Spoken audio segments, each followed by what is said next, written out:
Morning po. Snack po tayo. Ang snack po natin ngayon ay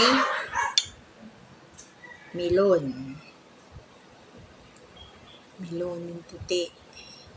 Kasi di ba meron yung isa yung Tagalog yung parang oblong. Ito po yung melon.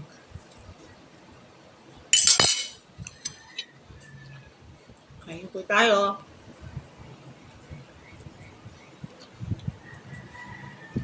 Hindi ko na po ito nilagyan ng milk. Para po iwas-iwas din tayo sa sugar. Hindi ko na rin po ito nilagyan ng sugar.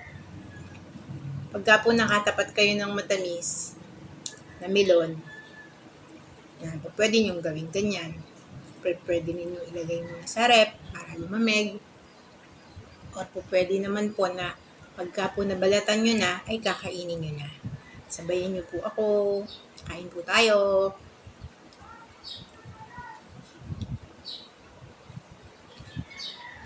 Ano po ito? Refreshing. Bagay po sa mainit na panahon. Yan po. Yan po ang ating melon. Nabili ko yan doon sa sukay ko. Bigay nga po kayo ng tips kung paano pumili ng melon. Diba sa pakwan para daw matamis, dapat yung mabigat. Ayun. Ito po ba sa melon? Paano ba pinipili yan? Tips nga po. Kain po.